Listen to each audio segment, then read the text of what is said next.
Rosas en el jardín, un balcón en la casa. Tomé mi último trago de gasolina, arrojé una llama que se desvaneció en el viento de manera casi inmediata, limpié con un movimiento rápido mi boca usando mi vieja sudadera, dirigí entonces mi mirada hacia el frente. Había una gran columna de automóviles. Será un gran golpe, pensé. Las personas dentro de los vehículos me observaban, algunas atemorizadas, otras sorprendidas. Caminé entre ellos, pocas monedas tocaron mis manos, alrededor de 15 pesos fueron los que cayeron en mis bolsillos sucios y rotos. Ha sido una noche difícil, las penas son enormes, me decía. El semáforo estaba a punto de dar el verde, caminé hasta el camellón y decidí tomar mi mochila, la descolgué del árbol donde había pasado gran parte del día, saqué de ella una bolsa clandestina que acababa de conseguir, y emprendí un camino hacia mi hogar. Era de noche, alrededor de las 11, las calles casi vacías no me preocupaban. Solo tenía una cartera con una credencial, alrededor de 50 pesos. ¿A quién le interesaría? Además, ¿quién querría hacer daño a un vago drogadicto? Caminaba inhalando esa sustancia milagrosa. Percibía pocas miradas,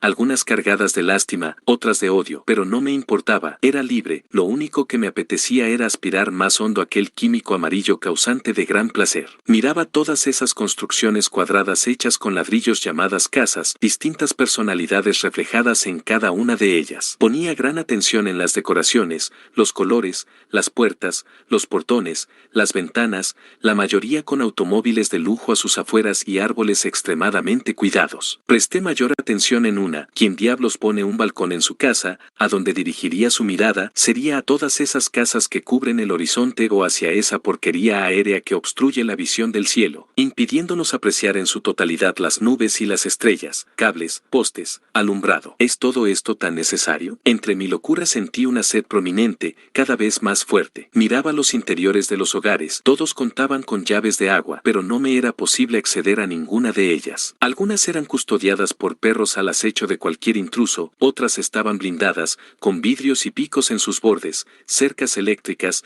defensas metálicas en puertas y ventanas, cámaras de seguridad. ¿Cómo es posible que construyamos estas murallas, estas fortalezas? ¿Es tanto nuestro egoísmo? En realidad vivimos en un mundo en el cual es necesario contar con todo esto para sentirnos cómodos y seguros. Después de merodear el área, por fin logré encontrar un patio vacío donde entrar, una casa de aspecto descuidado con una llave a la vista. Me acerqué a gatas y bebí el líquido mágico. Escuché de pronto el crujir de la puerta. De la entrada salió un hombre de cabellos disparatados en ropa holgada y cómoda. Dirigió su mirada hacia mí, unos ojos cargados de rencor me observaban. Me di la vuelta, asustado, salí de aquel patio, caminé un par de cuadras adentrándome en los barrios de la ciudad. Pensaba en la mirada de aquel hombre y al mismo tiempo veía con repugnancia ese gran contraste entre los hogares que recorrí en un principio y los que recorría ahora. Las casas ya no eran las mismas, los colores tampoco, las calles eran mucho más descuidadas, sin pavimento siquiera, las casas sin enjarre, nada de seguridad. ¿Quién querría robar a quien no tiene? A ratos caminaba por bulevares, por avenidas,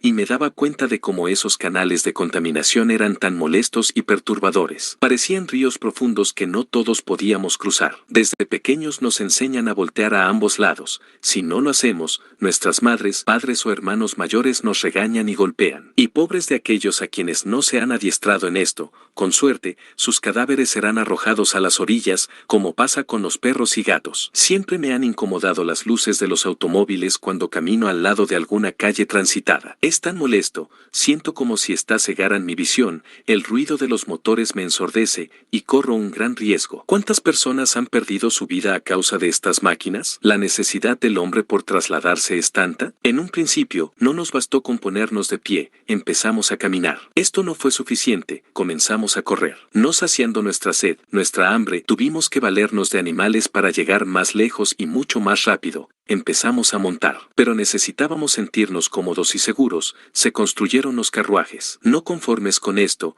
nos valimos de la naturaleza, de sus combustibles y sus aceros, y construimos los automóviles, tan necesarios actualmente. Nos sentimos seguros dentro de ellos, cómodos, valientes, mejores que los demás. ¿Y realmente lo somos? Dedicamos gran parte de nuestro tiempo al trabajo. Si no lo hacemos, no encajamos en esta sociedad. Estudia, consigue un título profesional, tienes que trabajar duro para ser alguien en tu vida. ¿Cuántas veces escuché estas palabras y cuánto tiempo me esforcé para conseguirlo? Y lo único que logré obtener fueron horas de ilusión, solo el camino hacia un espejismo. Mis reflexiones no se detenían. Pasé al lado de una vieja cantina donde había un hombre de edad mayor fumando un cigarrillo. Su rostro reflejaba una inmensa melancolía, las arrugas en su piel morena hablaban de un pasado lleno de tormentos y angustias, y sus manos temblorosas me inquietaban. Decidí no prestarle mayor atención y seguí con mi camino. La nube de humo que este hombre había dejado desencadenó en mí un mar de sensaciones. Las ganas de fumar empezaron a rondar mis pensamientos y no solo eso, mi cuerpo pedía inhalar y exhalar lo prohibido. No era algo que pudiera resistir y aguantar, no podía hacerlo. Me ponía de malas si no lo lograba y casi sería capaz de cualquier cosa por obtenerlo. Con prisa acudí al punto ubicado en la calle San Miguel de Cruces y Vallas,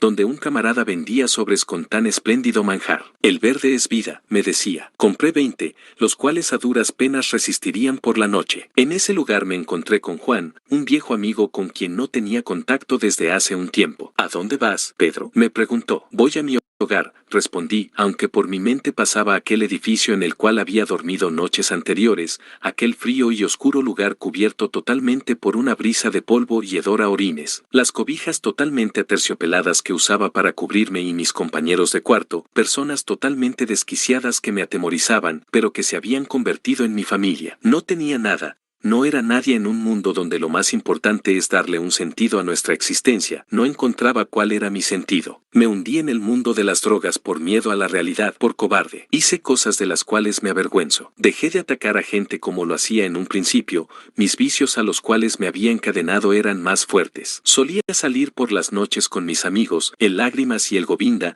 y quitarles sus pertenencias a jóvenes estudiantes y trabajadores, mismas que cambiábamos por drogas. No pasó mucho tiempo para darme cuenta de que eso era una porquería. Las expresiones de los jóvenes, de las mujeres llorando, eran demasiado tristes.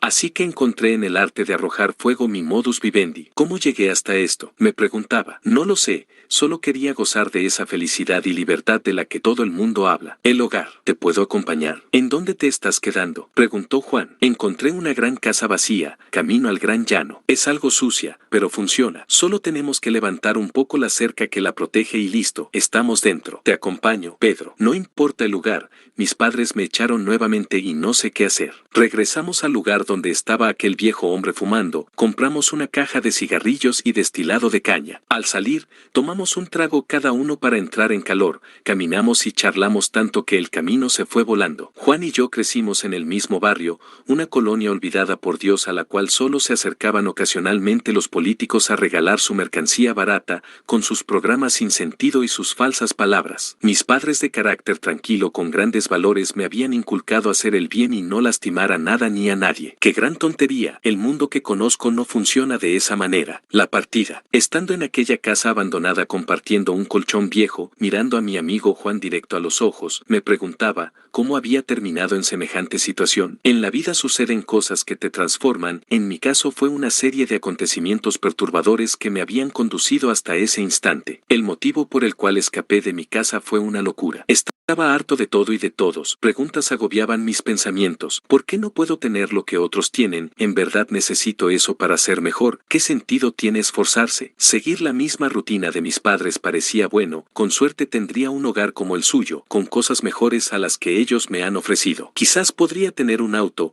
una cocina con cocineta, vitropiso en el suelo, paredes enyesadas y limpias. No los culparía nunca. Me ofrecieron lo mejor. Ellos ni siquiera contaban con un piso de cemento o paredes firmes o un baño decente, sus techos eran de lámina y sus paredes de madera. Pero yo no buscaba bienes materiales, buscaba algo que no me daría el dinero, una riqueza personal, una riqueza espiritual. Escribía ocasionalmente a mi casa para que supieran mi estado actual. Por lo general, acudía personalmente al domicilio. Siempre lo hacía por la madrugada para que nadie me viera. Dejaba un sobre en la entrada de la puerta y desaparecía enseguida. A menudo echaba de menos la casa en la que vivía. Era una casa modesta. La última vez que estuve en ella, recordé Recordaba con gran exactitud esa plaga de cucarachas pequeñas que rondaban por la cocina, las repugnantes chinches en el colchón, las cortinas en vez de puertas, las paredes a medio pintar, ese sucio baño que no arrojaba agua por el lavamanos y aquellas rosas en el jardín que nunca parecían marchitarse, tan rojas y hermosas. Enceguecido, desperté en aquel colchón totalmente desorientado y con una cruda mortal. Había pasado toda la noche bebiendo, Juan ya no estaba,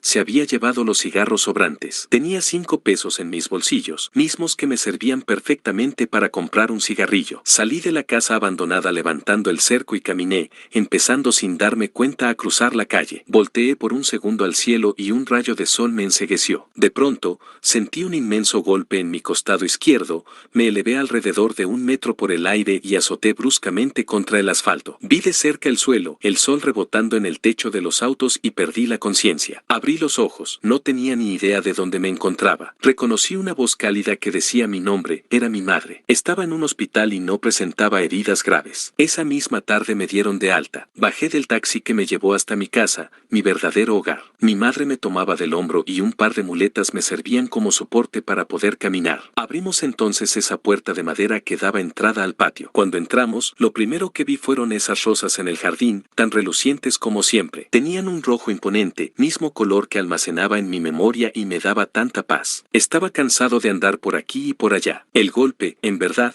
me había afectado. Tomé una ducha. Al terminar, fui a mi cuarto, el cual estaba igual que siempre. Me recosté en la cama y empecé a ver esos ladrillos en el techo. Casi podría ver figuras dentro de ellos. Comencé a pensar en todo aquello que siempre había deseado, tocar la piel de un jaguar, sentir la brisa del mar bajo una noche estrellada, viajar en globo aerostático, ver la mirada de un hijo, besar por primera vez a la mujer amada. Existen tantas cosas por las que vale la pena vivir y cada experiencia puede ser maravillosa. Dicen que la libertad es la facultad de poder elegir nuestras cadenas. En el mundo actual existen miles, millones de ellas. Probablemente no nacemos libres, probablemente sí. Naturalmente, depende de nosotros responder eso y quedarnos con la mejor respuesta. Quizá lo único que vale la pena es otorgar un verdadero sentido a nuestra existencia, algo útil no solo para el ser individual, sino para los demás. La belleza de la vida se encuentra en las cosas más simples y se reflejan en la música, el arte, el amor. Me encontraba persiguiendo una idea y eso fue lo que encontré. Ahora, solo quiero ver esas rosas en el jardín y sentirme vivo otra vez. Este no es un relato de terror como otros, ni un relato artificial, sino de reflexión. Si has llegado hasta el final y te ha gustado, no olvides dejar tu like y suscribirte. Abrazos sintéticos. Hasta la próxima.